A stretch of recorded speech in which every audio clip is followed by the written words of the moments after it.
جو سنتے ہیں نماز کی جو اضافی سنتی ہوتی ہیں ان کی کیا فضیلت ہے، ازرو احادیث انشاءاللہ العزیز ان کے حوالے سے بات کریں گے کہ کتنا بڑا اجر ہے جو بندہ نوافل کا اہتمام کرتا ہے، سنتوں کا اہتمام کرتا ہے تو اللہ رب العالمین فرائض کے ذریعے تو قرب دیتے ہی ہے، لیکن سنتوں کے ذریعے اور اضافی نوافل کے ذریعے اللہ رب العالمین اپنے بندے کو کتنا بڑا اجر، کتنا بڑا صلہ عطا فرماتے ہیں۔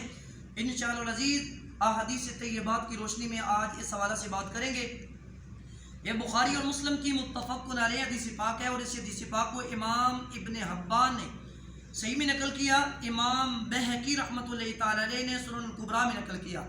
عن ابی ہریرہ قال قال رسول اللہ صلی اللہ تعالی علیہ وآلہ وسلم ان اللہ قال من عاد لی ولیا فقد آذنت بالحرب۔ حضرت ابو ہریرہ فرماتے ہیں کہ حضور حضرت محمد مصطفیٰ احمد مجتبی صلی اللہ تعالی علیہ وآلہ وسلم کا ارشاد پاک ہے کہ رب ذوالجلال ارشاد فرماتے ہیں، حدیث قدسی ہے، جس طرح کہ میں نے 12 مرتبہ عرض کیا، حدیث قدسی وہ ہوتی ہے جو کلام اللہ رب العالمین کا ہوتا ہے اور زبان کملی والے آقا جناب محمد مصطفیٰ کی ہوتی ہے، اس حدیث کو حدیث قدسی کہا جاتا ہے۔ تو یہ حدیث قدسی ہے، رب ذوالجلال فرماتے ہیں من عاد لی ولیا فقد آذنت بالحرب، فرمایا جو کوئی بندہ میرے کسی ولی کے ساتھ عداوت رکھتا ہے تو میں اللہ رب العالمین اس کے ساتھ اعلان جنگ کرتا ہوں۔ ولی کی عداوت رکھنے والا، نفاق رکھنے والا، دشمنی رکھنے والا، بغض رکھنے والا، اس کے ساتھ رب ذوالجلال کا اعلان جنگ ہے۔ اور یہ آپ خود سوچ سکتے ہیں کہ اگر کسی ولی کا نفاق ہو تو اعلان جنگ ہے۔ ولی سے اوپر سٹیپ ہے صحابی کا، پھر اہل بیت ہے، پھر نبی ہے، پھر نبی الانبیاء امام الانبیاء جناب محمد مصطفیٰ صلی اللہ علیہ وسلم کی ذات ہے۔ تو جب نبی کی دشمنی رکھی جائے تو اللہ رب العالمین اعلان جنگ فرماتے ہیں۔ اگر کسی صحابی کا بغض آ جائے تو پھر، یا حضرات اہل بیت میں سے کسی کا بغض آ جائے نعوذ باللہ من ذالک کا، تو پھر یا کسی نبی کا یا پھر حضور نبی پاک جناب محمد مصطفیٰ صلی اللہ علیہ وسلم کا بغض آ جائے تو پھر دعا کرنی چاہیے اللہ رب العالمین اعمال کی درستگی کے ساتھ ساتھ عقائد کی درستگی بھی عطا فرمائے، کیونکہ اعمال تب قابل قبول ہوں گے جب کیا ہوں گے، عقائد ٹھیک ہوں گے تب اعمال کو دیکھا جائے گا۔ اگر عقیدہ ہی ٹھیک نہیں ہوگا تو پھر اعمال کو نہیں دیکھا جائے گا۔ انتہائی خوبصورت حسن ہے اس میں کہ اللہ رب العالمین کی توحید پر بندہ کماکو ایمان رکھنے والا ہو، نبیوں کی رسالت کو ماننے والا ہو، حضرات اہل بیت کا دل میں پیار، محبت اور مودت رکھنے والا ہو، حضرات صحابہ کرام کا احترام اور محبت رکھنے والا ہو، اور اللہ رب العالمین کے نیک مقرب صالح بندے، متقی بندے، اولیاء کی محبت بھی دل میں رکھنے والا ہو۔ تو اس جملے سے آگے اللہ رب العالمین فرماتے ہیں وما تقرب علی عبدی بشیء احب الی مما افترضت علیہ، فرمایا میرا بندہ جس چیز کے ساتھ بھی مجھے میرا قرب حاصل کرتا ہے، ان تمام تر چیزوں میں سے، ان تمام تر اعمال میں سے مجھے سب سے زیادہ پسندیدہ عمل فرض ہے۔ بولیے کون سا پسندیدہ عمل ہے؟ فرض۔ جتنی چیزوں کے ساتھ بھی میرا بندہ میرا قرب حاصل کرتا ہے، مثال کے طور پر بندہ قرب حاصل کرتا ہے تلاوت قرآن کے ساتھ بھی، ذکر اذکار کے ساتھ بھی، توبہ استغفار کے ساتھ بھی، یہ ساری چیزیں ہیں، لیکن جتنا بندہ میرا قرب حاصل کرتا ہے فرض کے ذریعے تو مجھے فرض کیا ہے؟ سب سے زیادہ پسند۔ پھر رب ذوالجلال فرماتے ہیں وما یزال عبدی یتقرب الی بالنوافل، یہ تو فرض ہے، فرض بندے پہ ضروری بھی ہے، اس نے پڑھنا ہے، اس کی معافی نہیں ہے۔ پھر رب ذوالجلال فرماتے ہیں اور جب میرا بندہ نوافل کے ذریعے برابر میرا قرب حاصل کرتا رہتا ہے، نوافل کے ذریعے صبح وہ تہجد بھی ادا کرتا ہے، پھر اشراق بھی ادا کرتا ہے، چاش بھی ادا کرتا ہے، ٹھیک ہے نا، صلاۃ الاوابین بھی ادا کرتا ہے، اور وضو کے نوافل بھی، صلاۃ التوبہ بھی، صلاۃ الشکر بھی، جب بھی اس کو وقت ملتا ہے وہ نفل پڑھ لیتا ہے، صلاۃ التسبیح پڑھ لیتا ہے۔ تو نوافل کے ذریعے جب بندہ قرب حاصل کرتا رہتا ہے تو رب ذوالجلال شاہ فرماتے ہیں حتی احبہ، یہاں تک کہ اس بندے کو میں اپنا محبوب بنا لیتا ہوں۔ صرف فرض کے ذریعے نہیں، فرض کی ادائیگی کے بعد جب وہ سنن پڑھتا ہے، نوافل کی ادائیگی کرتا ہے، نفل پڑھ پڑھ کے میرا اتنا قرب پا لیتا ہے کہ میں اس کو کیا بنا لیتا ہوں؟ بولیے بلا، اپنا محبوب بنا لیتا ہوں۔ فَإِذَا أَحْبَبْتُهُ، جب میں اس کو اپنا محبوب بنا لیتا ہوں، كُنْتُ سَمْعَهُ الَّذِي يَسْمَعُ بِهِ، رب ذوالجلال فرماتے ہیں میں اس کی سماعت بن جاتا ہوں جن سے وہ سنتا ہے۔ حوالے میں پہلے دے چکا کہ بخاری اور مسلم کی متفق علیہ حدیث پاک ہے، میں اس کی سماعت بن جاتا ہوں جس سے وہ سنتا ہے۔ وَبَصَرُهُ الَّذِي يُبْصِرُ بِهِ، میں اس کی آنکھیں بن جاتا ہوں بصارت جس سے وہ دیکھتا ہے. وَيَدَهُ الَّتِي يَبْطِشُ بِهَا، میں اس کے ہاتھ بن جاتا ہوں جن کے ساتھ وہ پکڑتا ہے. وَرِجْلَهُ الَّتِي يَمْشِي بِهَا، میں اس کے پاؤں بن جاتا ہوں جن کے ساتھ وہ چلتا ہے. وَإِن سَأَلَنِي لَأُعْطِيَنَّهُ وَلَئِنِ اسْتَعَاذَنِي لَأُعِيذَنَّهُ، اگر مجھ سے وہ کوئی دعا بھی مانگے میں ضرور بے ضرور اس کی دعا کو شرف قبولیت عطا کر کے میں اس کو وہ عطا کرتا ہوں. اور جس چیز سے وہ پناہ مانگے، عذاب قبر سے پناہ مانگے گا، حشر کی سختیوں سے پناہ مانگے گا، جہنم کے عذاب سے پناہ مانگے گا، تو وہ جو نوافل کے ذریعے قرب پانے والا میرا بندہ ہے، جو مانگے میں وہ اس کو عطا کر دیتا ہوں، اور جس سے وہ پناہ مانگے میں اس چیز سے اپنے بندے کو پناہ عطا کر دیتا ہوں. اب ذہن میں یہ سوال آ سکتا ہے کہ اللہ رب العالمین کس طرح بندے کا کان بن جاتا ہے جس سے وہ سنے، کس طرح آنکھ بن جاتا ہے جس سے وہ دیکھے، کس طرح ہاتھ بن جاتا ہے جس سے وہ پکڑے، کس طرح پاؤں بن جاتا ہے جس سے وہ چلے. اس کا مطلب کیا ہے؟ محدثین نے ان لفظوں پہ بہت زیادہ کلام کیا ہے، میں صرف ایک محدثین کی شرح عرض کر دیتا ہوں. مطلب یہ کہ آنکھیں تو اس بندے کی ہوتی ہیں، ان میں دیکھنے کی قوت اللہ رب العالمین رکھ دیتے ہیں. کان تو اس کے ہوتے ہیں، سماعت کی قوت اللہ تعالیٰ عطا فرما دیتا ہے. ہاتھ تو بندے مومن کے ہوتے ہیں، جس طرح حضرت مولا علی پاک نے وہ خیبر میں، ٹھیک ہے نا جی، خیبر کا قلعہ جب فتح ہوا تھا تو اپنی ایک طاقت اور پاور کا اظہار آپ نے کیا تھا. تو ہاتھ بندے مومن کا ہوتا ہے، اس میں طاقت اللہ رب العالمین عطا فرما دیتے ہیں. تو بندے کے پاؤں اللہ کے پاؤں بندے کے ہوتے ہیں، اور ان میں چلنے کی طاقت پھر اللہ رب العالمین عطا کر دیتے ہیں. یہ ان لفظوں کا مطلب ہے. دیکھیں کتنا بڑا قرب اور کتنا بڑا فضل اللہ تعالیٰ عطا فرماتے ہیں. کس کے ذریعے؟ بولیے بلا، نوافل کے ذریعے. اب جو ایک فتنہ چل رہا ہے، میں وہ گائے بگائے عرض کرتا رہتا ہوں کہ بدعقیدگی کا، پہلے بدعقیدگی کا تھا، اب بدعقیدگی کے ساتھ ساتھ بدعمالی کا فتنہ بھی ہے بہت بڑا، کہ صرف آپ نے فجر کے 2 فرض پڑھنے ہیں، ظہر کے 4 پڑھنے ہیں، عصر کے 4 پڑھنے ہیں، مغرب کے 3 پڑھنے ہیں، اور عشاء کے صرف 7 رکعتیں پڑھنی ہیں، بس اس کے علاوہ آپ نے کچھ بھی نہیں پڑھنا. یہ بدعقیدگی کا فتنہ تو تھا ہی پہلے، اب بدعمالی کا. پہلے لوگ کوئی نہیں آتے اس طرف. اور یہاں تک کہ ایک میں عالم دین سن رہا تھا، بلکہ ایسے لوگوں کے لیے جو عام مخلوق کو اعمال سے دور کرے، ان کے لیے لفظ عالم استعمال کرنا میں سمجھتا ہوں کہ عالم لفظ کی بھی بذات خود توہین ہے. وہ کہہ رہا تھا جو آپ تراویحیں پڑھتے ہیں اس کا کوئی فائدہ ہی نہیں ہے. حالانکہ سیاستہ شریف کی حدیث پاک ہے، میرے کملی والے آقا نے ارشاد فرمایا، من قام رمضان ایمانا و احتسابا غفر له ما تقدم من ذنبه. جس بندے نے ایمان اور احتساب کے ساتھ، ثواب کی نیت کے ساتھ رمضان کی راتوں میں قیام کیا، رب ذوالجلال اس کے سابقہ سارے گناہ معاف فرما دے. سبحان اللہ. وہ صاحب یہ کہہ رہے تھے جو تم تراویحیں پڑھتے ہو اس کا سرے سے کوئی ثبوت ہی نہیں ہے، اور جناب ثبوت ہی نہیں ہے اور اس کا کوئی ثواب بھی نہیں ہے. ہم یہاں صرف اور صرف یہ کہہ سکتے ہیں، بجوز اس کے کچھ بھی نہیں کہہ سکتے کہ انا للہ و انا الیہ راجعون. اب کہتے ہیں کہ صرف فرائض پڑھے جائیں، جو سنتے ہیں ان کی ضرورت ہی نہیں ہے.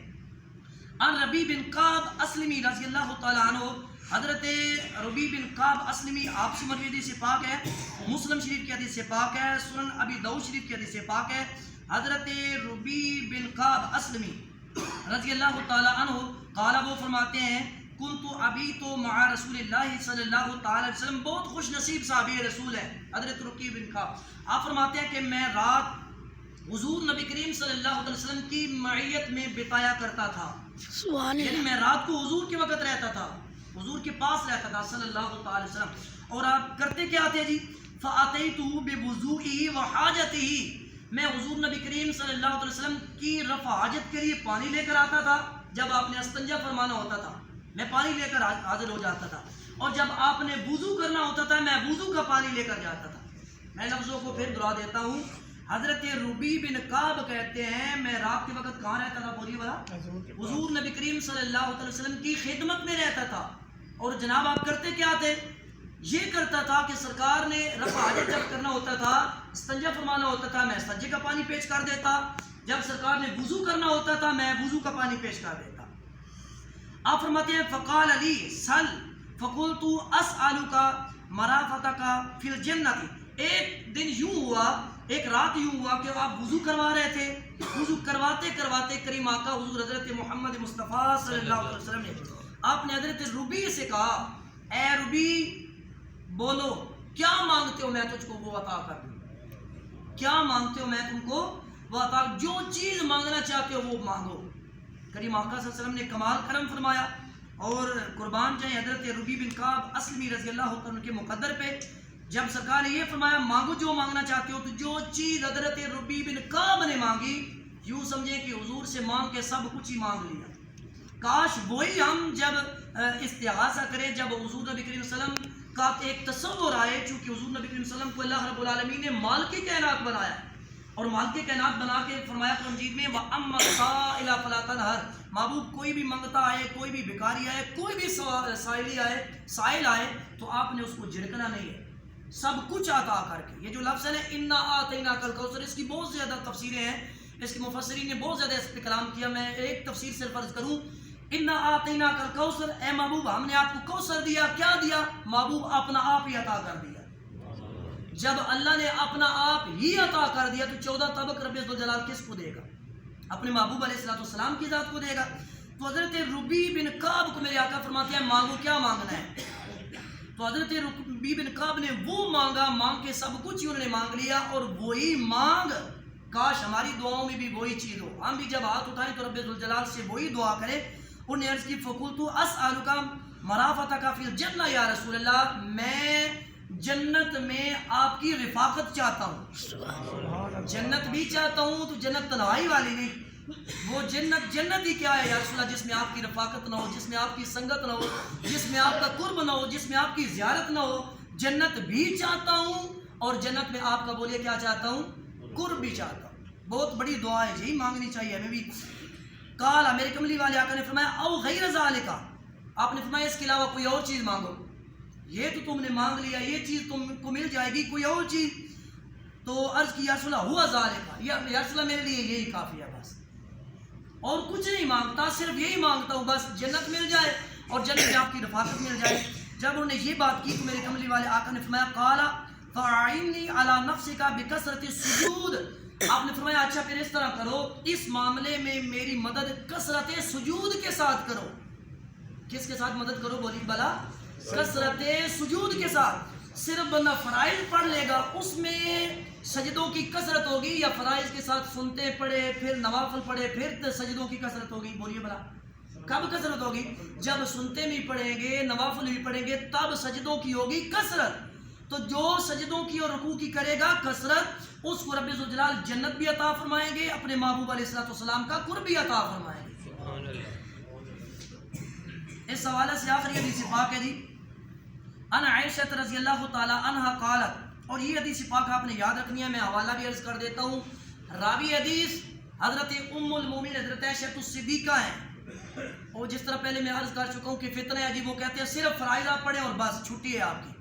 آپ نے حوالہ دینا ہے ام المومنین حضرت عائشہ صدیقہ سلام اللہ علیہ آپ کا، اور یہ ترمذی شریف کی حدیث پاک ہے۔ قالت، وہ فرماتی ہیں رضی اللہ تعالیٰ عنہ، قال رسول اللہ صلی اللہ علیہ وسلم من صلی فی یوم ولیلۃ سنتی عشرۃ رکعۃ من السنۃ بنى اللہ لہ بیتا فی الجنہ، فرمایا جو بندہ دن رات میں 12 رکعتیں پڑھے گا سنتوں میں سے، اللہ رب العالمین اس بندے کے لیے جنت میں گھر بنائیں گے۔ سبحان اللہ، کتنی رکعتیں بولیے بلا؟ 12 رکعتیں، اور یہ سنت موقدہ کی بات ہو رہی ہے۔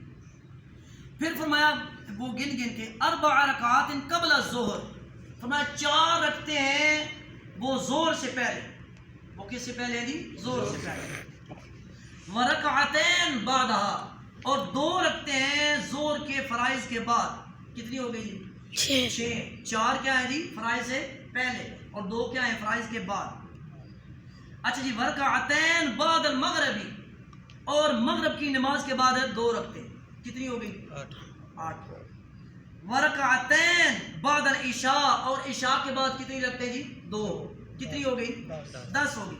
ورکعتین قبل الفجر، اور 2 رکعتیں فجر کے فرضوں سے پہلے۔ کتنی ہو گئی جی؟ 12۔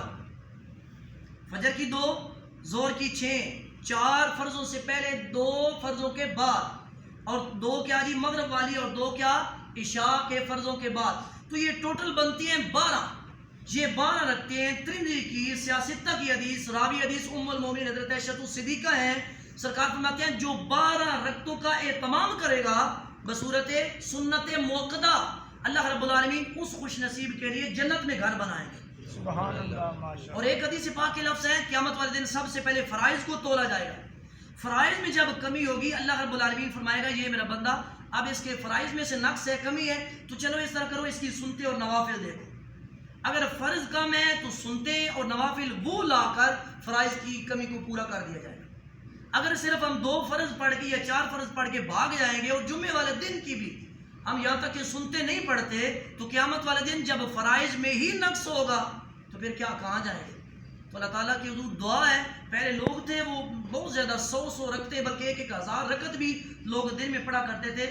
اب وہ جس طرح 12 مرتبہ میں عرض کر چکا ہوں, جس طرح بد عقیدگی کی لہر ہے اس طرح اب بدعمالی کی بھی لہر ہے. اللہ تعالیٰ ہمیں بار بار اپنے حضور جھکنے اور کثرت سے قیام رکوع اور نوافل کی ادائیگی کی توفیق عطا فرمائے.